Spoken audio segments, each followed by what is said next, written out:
Hey everybody, today we're going to be talking about bad guys in video games and what makes good bad guys in video games.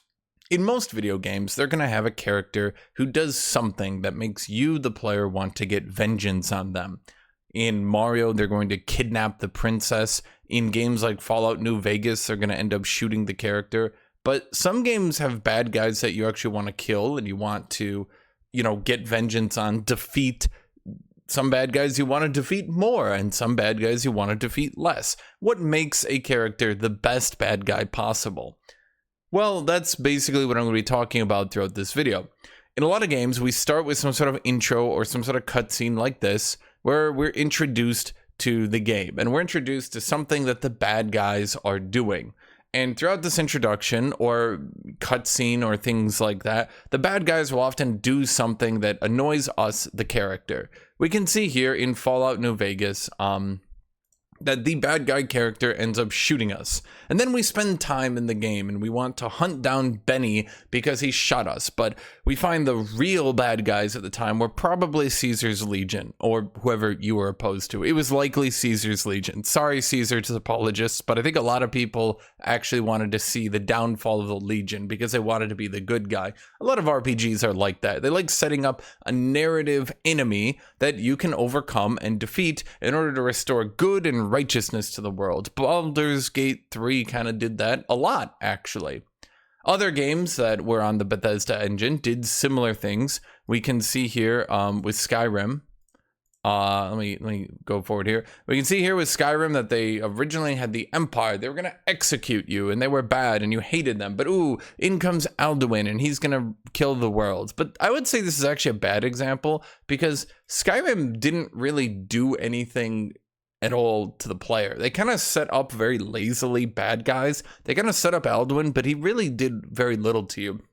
The dragons did come out throughout the world, and the dragons did attack you all the time, but you never really got the feeling that this was like such a terrible thing. Mechanically, and this is one thing I'm going to focus on, mechanically, you were not that impacted. Having to fight dragons did not impact you that much, nor did it really. This is just me, in my opinion, how I played through Skyrim. I really didn't feel that much impacted by the dragon attacks. Nor did I really feel that much impacted by this execution scene with the Empire. Me and several other people actually managed to side with the Empire because we just sort of listened to them. Our character had crossed the border in a cutscene and we were being executed in a cutscene. And neither happened, and it just sort of like bounced off narratively. It didn't really stick, right? Alduin, again, and his dragons didn't really stick either because dragons were kind of annoying, but it didn't really feel like the dragons were ruining my game or ending my life or doing something terrible to me.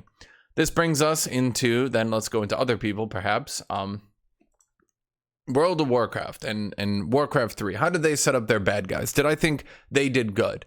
In Skyrim, we were mechanically slightly impacted by dragon attacks. In Fallout New Vegas, we could be slightly impacted by things like Legion attacks. World of Warcraft tried to go with a very narrative approach. They tried to go with a very, the Lich King is a bad guy, and he's such a bad guy that we want to get vengeance on him.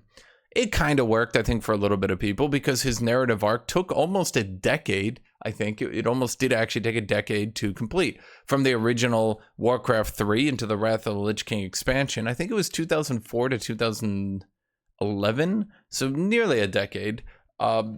Within Warcraft 3, the Lich King, Arthas, had killed off some of the cool player characters, and they were doing terrible things, and narratively, people didn't like them. Mechanically, you weren't really affected. All the campaigns are played battle to battle, so even if you had to fight the undead, it wasn't really that big a deal. You won the battle, you moved on to the next one. You weren't getting mechanically affected. You weren't getting permanently debuffed or anything like that. So then narratively, they tried to make the Lich King into a bad guy character because, you can't really do much other than the battles. So at the end of the game, Arthas originally killed Illidan. Originally, Illidan was dead, but, they kind of retconned it and bring it back. So Arthas had managed to kill off a cool player character that everybody probably enjoyed and everybody probably liked, and that's how it ended. Going into Wrath of the Lich King, the World of Warcraft expansion, they brought they brought Arthas back. They brought Illidan back earlier, but they brought Arthas back to be the big bad guy character. And he followed you around and he talked about you all the time. He was constantly, you know, not messaging, but he was there. He was taunting the character, insulting the character. He even killed off some characters that a lot of people liked. He killed off Bolvar here, who a lot of people actually enjoyed in this cutscene here. So we have a narrative aspect of this game where you very much do not like the Lich King. But it doesn't have one thing that I think is very important. Mechanically, the player was very unaffected by the Lich King. He didn't really do anything negative to us. We were never debuffed because of him. He never came out and annoyed the crap out of us. He never gave us true setbacks or anything like that, that in my opinion would be large setbacks. So in my opinion, World of Warcraft, Lich King, he's a good bad guy. He's a good narrative bad guy, but it doesn't really fit that well. This brings us into Borderlands. Borderlands 2 tried to have a very narrative bad guy that also kind of sort of impact you in some ways.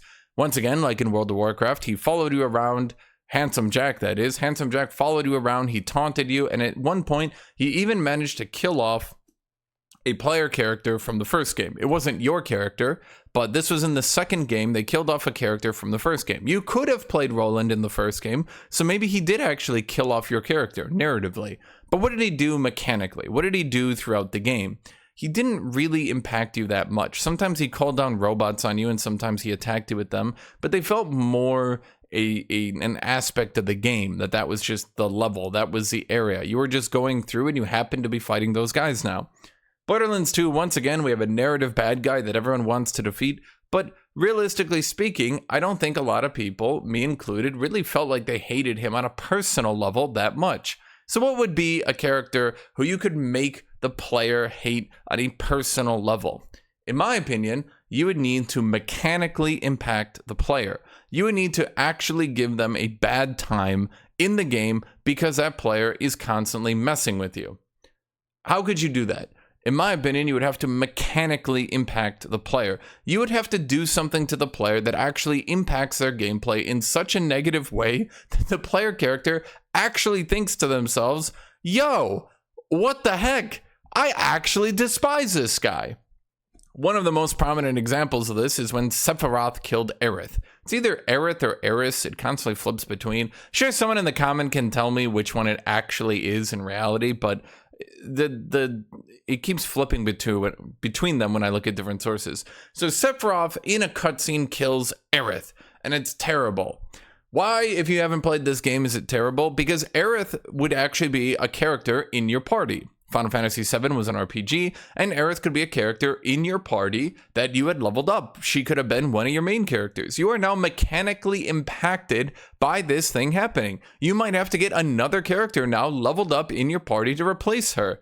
Worse yet, and I googled this just to double check, the player and armor Aerith had equipped when she left the party are lost. So after Sephiroth does this thing, you, the player, lose your weapons and your armor that you had put on her. You lose the equipment. You lose the character. You lose all the levels on her. She could have been a vital member to your party, and you lose the weapons and you lose the armor. That's very impactful onto the player. This brings me into my point here. This brings me into what I'm talking here. Then what is the best game at doing this? I'm going to bring it up and I'm going to show you actually in game, in my opinion, what is actually the best game at mechanically impacting the player character in a way that very much makes them want to kill this bad guy, this faction. What game are we talking about? Of course, we're talking about everyone's favorite open world RPG, Kenshi. Kenshi is an open world RPG. It is a post-apocalyptic game that very much does not take it easy on the player. It does not try to be mean to the player, but it is often mean to the player. There's one faction, tell me if you can guess which one I'm going to be talking about, that is so diabolical and evil to the player character and yet so believable in what they do that you hate them. They are probably, in my opinion, the greatest bad guy of any game ever. I took a bunch of saves here so I can show you exactly what I'm trying to do here. And I will show you this in game, in real time, so you can see that you, the player, could be mechanically impacted by the things going on here. Some of them I can't show you, and some of them I just have to talk about, but some of the things we'll talk about. What is the Holy Nation? This is the Holy Nation. This is a nation of very, very religious people who control a large amount of the map. This is the entire map. They control large swaths of this. You will constantly be in contact with the Holy Nation. Early in the game, you might not actually notice that they're a bad guy faction. In fact, you might like them. They're a hyper-religious faction. When you walk up and you start talking to them, often you can even get events where they give you free food, free bandages. They like you. Blessings upon you, brother. They like you. I am a white male character, and they will allow me into their city for free because they like me so much. I can walk around. We are very unlikely to see it, but we might see some things happen. Unfortunately, there are already some downsides. I do not have a Bible in my inventory, or a Quran, or they don't really, it's called the Holy Book, but you know, you can kind of tell what they're meant to make it off of. I can go talk to this guy, High Inquisitor Seta, and I can ask this guy, do you have any work? Thanks for the info. We can talk to this dude. Normally there's actually more options here. Is it on you? All right, here we go. Any tips on how to live more wholesomely for an Okranite newbie? Okran is their god. Lorvan devotion, brother. Okran's light shines brightly today, a good omen. Study the scriptures of light, meditate on them, pray to Okran, and respect his holy servants with an open heart, brother. This is the way to a pious existence. For darkness preys on the undisciplined mind. As for duty, if you are blessed with the skills for it, you may carry out Okran's retribution directly by bringing marked heretics to the Inquisition. Any travel advice you can give me? Venturing on a pilgrimage, brother? Well, it's best to stick to holy territory. The outer lands are infested with narcos heretics that will try to deceive and tempt you into the darkness with them. Blah, blah, blah, blah, blah, blah, blah, blah, blah. Unlike the rest of the world, in Kenshi, the map is full of people that want to murder you all the time. You will constantly get murdered in the world of Kenshi. Fortunately for you, most players will probably start the game with a single white male character. Although it doesn't really matter the color. They're not actually racists. Well, they kind of are, actually. But you can see here that Okran... Is this them? No, these are bandits. Never mind. Okran keeps their land, for the most part, safe. You can travel the roads of the Holy Nation without having much issue here. And in fact, if I load up a save here, and I've done this all with saves, so you can see everything here. I was attacked by bandits. While playing a female character, her armor will load in, trust me. And while being attacked by these bandits, I saw a passing Holy Nation patrol. So they came out here and they helped me. And you can see that the Holy Nation has lended their aid. They keep the land safe for travel, and they are great people for it. I love the Holy Nation, in fact. Free food, free bandages. They even give me their holy book for free. They're actually just really good people, and I'm safe within their land. So what then would start to be the problem? How could you start seeing issues within the Holy Nation? Let me load up my female character right now, and let's go talk to the guards. This is my female character. You, stop, come to me. Submit for searches. I need to check your body for items of sacrilege. So we can just... Yes, I understand. He looks through your gear without a word. Okay. So we're good to go. Little bit of an issue there, but okay. I mean, surely... Being a female character has caused me no issues. We had a little bit of an issue at the door, but not really a big deal, right? Sometimes that might happen, sometimes that might not happen. It's all RNG, right? You might not even notice what's happening here. Let's go talk to High Inquisitor Seta here. Running errands for your husband. He can speak with me himself. Oh. We're not actually able to talk to him. That's an interesting little downside. So what does the Holy Nation then do to women? See, if you do not have a male character next to your female characters, you cannot be out in public. That's actually true. The Holy Nation will not let female characters freely wander. You can be around for a little bit, but eventually people might start taking issues with you. They might give you blessings be upon you, sister, but eventually people might ask you, oh, why are you out without a man? Why are you out here? And if you're out for too long, you know what might happen? You get enslaved. You get enslaved to breaking their laws. Now, let's ask this then for a second here. What will happen while you're enslaved? Does this impact your character? Do you pay a fine? Do you go through a cutscene? No, I mean you actually get enslaved. No, I mean you're actually sent to a prison camp and you are actually enslaved. What happens while you're enslaved? Can I just walk away? Well, obviously. So let's just go click on the map. Let's just say let's just get out of here. Like we don't need to be here anymore, right? Like this is stupid. Let's just get out of here. Let's speed up the game a little bit. We're just gonna walk out of the prison because that's obviously what you would do in this situation. Let's take off obedient slave. Oh, okay. And we can see here. Let's pause here. Let's see if this event actually happens. We're gonna go to 3 speed. They will bandage me. They very comfortably keep my hunger at a level that is manageable. Now let me look around here real quick. There will be something happening here. Ah, yes. They run around and they just give you sermons the entire time. And if you are a female character, you will get really nasty sermons taught to you about how you are tempting the men and leading them away from the light of Okran. And through this pure discipline taught to you through working in the slave mines, you can also be pure. Now, what does that mean exactly? Well, this means you're actually stuck here. You're kept exactly at the hunger level you need to be at, and you will never be able to escape. It might take you a very long time to actually escape from here. The first time I got enslaved, it took me literally 3 hours of my time, 3 hours to eventually realize how the heck I could actually get out of Rebirth. This is here. It's called Rebirth. This is a giant prison camp. It is guarded. There are walls. There are guards everywhere. There are searchlights. This is actually mechanically, if you're new to the game, quite difficult to get out of. This is a real punishment. These are real people. They are really sexist. They really will preach to you. You really have to sit here at 3 speed, biding your time because you are put on a post and enslaved. This actually happens. So what happens then, maybe if you don't roll a woman, right? Like, what if you roll something else?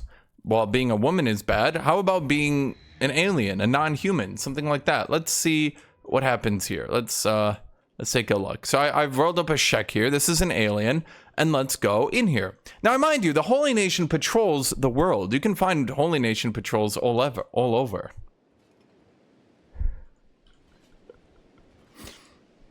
So what might happen? If I decided to play a non-human character and a non-male character, I can get attacked all the time and sent to Rebirth. My character mechanically is impacted and sent to Rebirth. I could be arrested. If I'm not playing a human, I can actually get executed, murdered. In fact, if I'm rolling a party of 5 people, I might end up in a situation where I forget I might have a one character who's either not human or not male. I might send them into town to buy supplies, and I might find they've been arrested. And in fact, worse yet, if they're non-human, I might find out that they're actually executed. In fact, worse yet, I might just be randomly patrolling the road, find a Holy Nation patrol. They might ask me, do you have a book? Do you have the Holy Book in your inventory? And because inventory, as you can see here, is quite limited, no, actually, I did not bring the Holy Book with me. To which they will call me a servant of Narco, beat the shit out of me, potentially kill my non-humans, and then send all the men and women away to prison, in which case women will get the worst of it as they have a preacher walk around teaching them sermons about how worthless they are and how they keep trying to tempt men away from the servants of God. Now, does this sound bad? Does this sound like a faction that might actually annoy you enough that you want to kill them? Well, let me tell you one thing here. They're also very strong. See, paladins, these inquisitors, you can see this right here. We can see a paladin right here has an attack of 43, a defense of 50. This inquisitor over here has an attack of 67, an defense of 70. This is quite high. These characters are very, very powerful. And you can find these paladins on the road. My new character, has an attack of 1, a melee defense of 13. My new character will not in any way be able to fight a paladin for a while. In fact, it might take me 8, 9, 10 hours of grinding to be able to beat paladins, and it will be multiple paladins. We're talking about more than one. They will not just be the one paladin. Suffice it to say, this is not the sort of game that lets you get your vengeance on these people. You have to be subservient to them. You have to do what they want you to do because they control the good land. They control the safe land. They control lots of the food in the land. Do you see this map? It's a post-apocalyptic game. They control some of the best farming land in the game. If you want to set up a base and you want to do a good thing, you might want to be in that farming land, in which case you might be observing all the tenants of Okran. What are those tenants? Well, let me exit out of the game here for 1 second, and let's talk about this, because I have brought up a super secret second thing here. So let's talk about Prayer Day.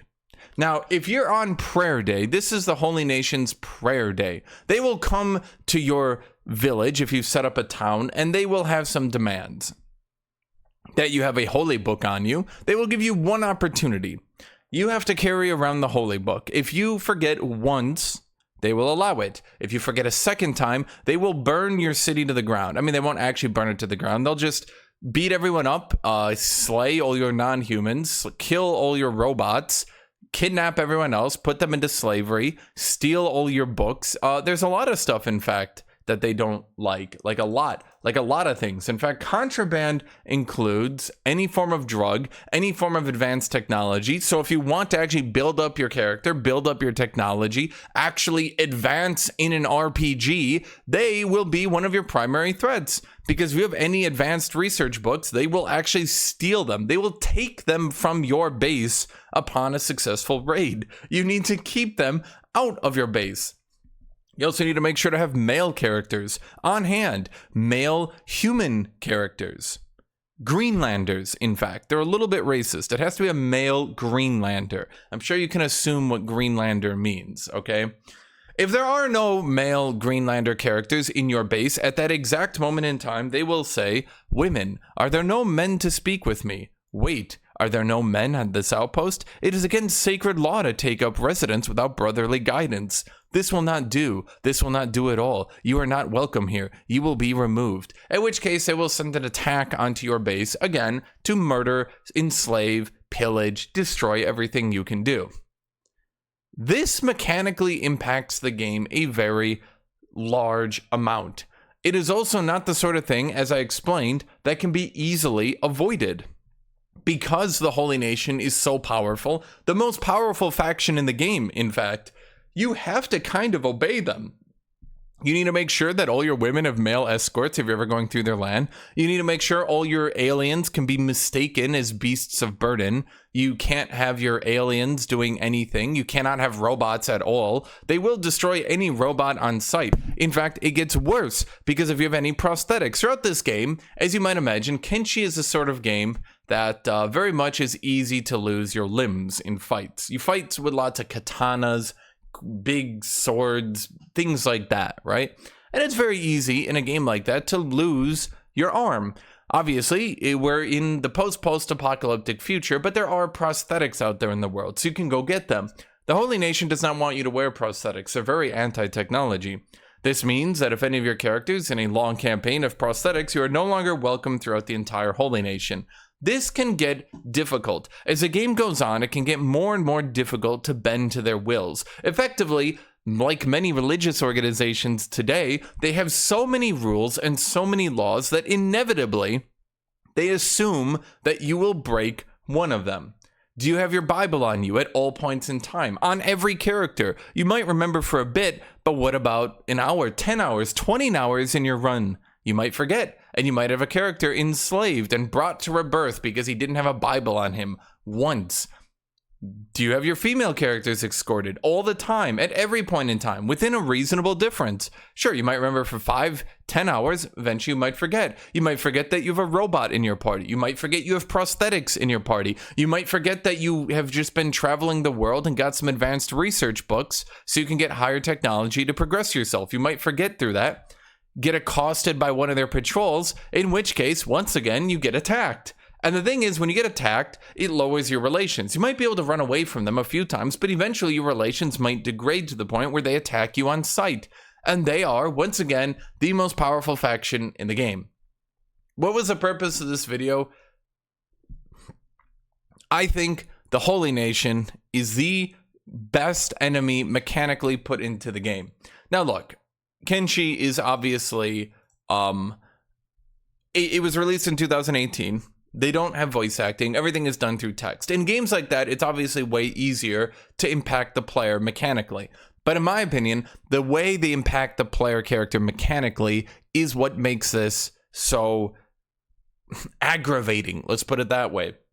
They aggravate the player. They frustrate them. They annoy them. They piss them off because it just, as you start playing the game, you might not know how many different rules they have. You might not know every specific thing you need to keep in mind when dealing with the Holy Nation.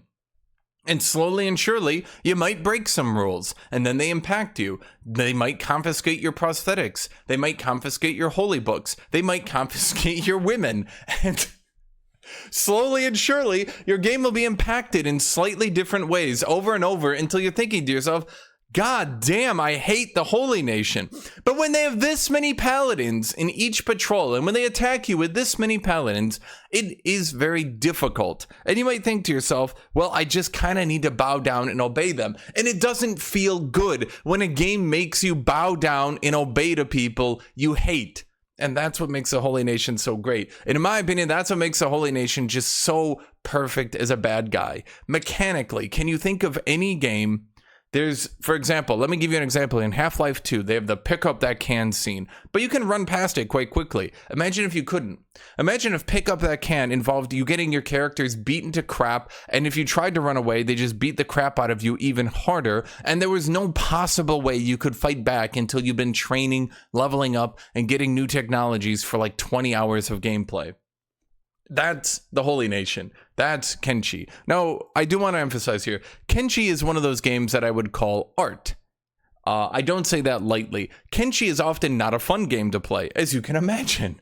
Kenshi can often be a frustrating game, in fact, to play. Does that make it a bad game? No, but that doesn't mean that I'm endorsing everyone to run out and play Kenshi. It's a difficult game. It's a frustrating game. It's a game that is meant to challenge you in many ways. Now, you might be wondering then, what is the payoff? Why would I possibly bother to play a game like this? This just doesn't sound like the sort of game that would be interesting to me. I don't want to just have the computer piss on me for 20 hours. Why would I like that? Well, there are some upsides, of course.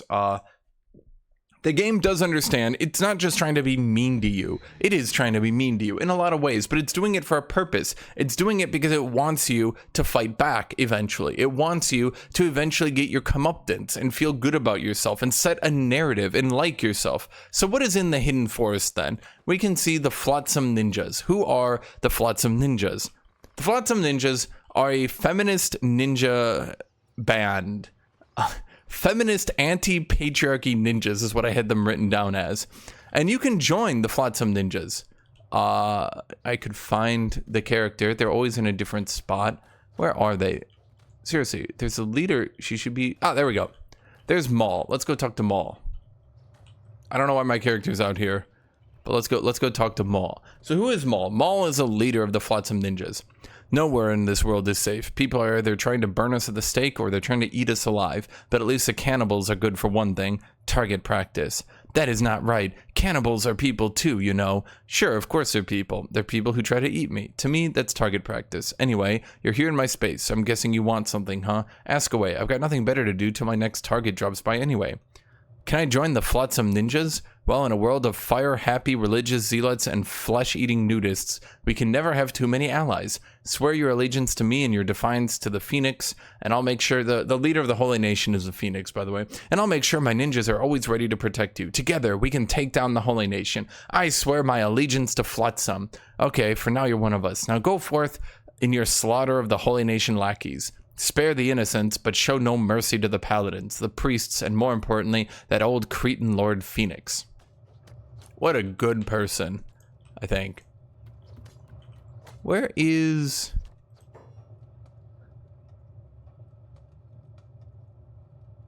A woman from the godless lands, huh? Don't get too many of those washed up here. Hopefully you'll talk more sense than everyone else around here. Okay, there's a character here that's supposed to be here that isn't here. That's kind of annoying me. Where is she? She actually has an interesting story. I failed my trial to join the Flotsam Ninjas. Can you believe that? But now I'm testing how to fight, blah, blah, blah, blah. 3,000 cats. No, but where is... Hold on, I need to load this up again. There's a character here who actually has an interesting little story. It's all written in text, mind you. But it was an interesting little story that I actually thought was nicely well written. That's the thing about Kenshi. That's the thing about these bad guys. That's the thing about these characters. They don't phone it in. The bad guys aren't just easily beaten. Here we go. Knife, you're armed. You look battle ready, but you're not one of the Flotsam Ninjas. Are you a traveler? I am. Well, isn't that fortunate for me? We don't get many outsiders stopping by our village. It makes it mighty challenging for a merc like me to find work. You might be hiring. Sure, how much? Well, I'm seasoned enough that I can handle myself in a fight. I'd like 6,000 cats to send back to my mother and stack. After that, I'll happily follow you around for food and security.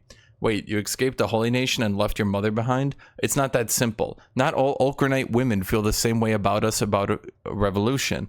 My mother's one of those, very traditional, with a stubborn devotion to God that's nothing short of admirable. So naturally, since I left with the rebels, we're not exactly on talking terms. But that doesn't mean I don't care about her. I'll keep sending her my gifts, whether that stubborn old woman likes it or not. It's an interesting line. It's an interesting character. It's an interesting world that's being built. Because obviously, you hate the Holy Nation. But the Holy Nation aren't just... they don't just eat babies or anything. They're racist, they're sexist, they're slavers. But also, they do have followers. They do have supporters. They do treat their people politely. They do keep their land safe. So long as you obey their rules. But their rules are what makes them, in my opinion, the faction that you hate. Now, once I've worked with the Flotsam Ninjas, they will support me. If I have a base that's being attacked by the Holy Nation, they will send their ninjas to support me. Not enough to keep me safe on their own, but enough to support me that we might be able to hold off Holy Nation attacks. And us and the Flotsam Ninjas can fight back together. And you can eventually defeat one of the High Inquisitors and another High Inquisitor, and you can defeat the Phoenix Lord. And depending on how much you've modded the game, you can actually have the Flotsam Ninjas come in and start ruling the Holy Nation. And that's cool, that's interesting, that's a thing to do. It's an open world game, it's an open-ended RPG, and they've set up an enemy, and they've set up a story, and they've set something up that, well, you as a player, you actually want to deal with. And that's Kenshi. And that's why, in my opinion, as I end this video, as I talk about this at the end, that's why, in my opinion, I think Kenshi has the most effective bad guys in the game. They have the most well-written bad guy characters in any game I've played. Mechanically, they are the most interesting. They impact the player so much. They make the player hate them so much, and you get a goal in an open-ended game. Nothing I just showed you, by the way, was scripted. Nothing I just showed you was on any... That's all just natural gameplay. All of it is just on natural gameplay. All of that can happen. There are actually events, by the way, that can happen throughout the game. Events where the Holy Nation can see you wounded and heal you up and give you food. They can just give you food because you're hungry. They can check if you have a Bible, and if you don't have a Bible, they enslave you. They can check if you're an unescorted woman. They can do all this stuff. It's all random. It's all a chance. And that's what makes this game so great. It's an open-ended game, but it encourages you. So that's all I have to say. That's why I like the Holy Nation, and that's why I think Kenshi is actually a really good game. And that's why I think they're the best bad guys in any video game ever. So thank you all for watching. Thank you all for being here. Thank you, everybody. And as always, have a great rest of your day.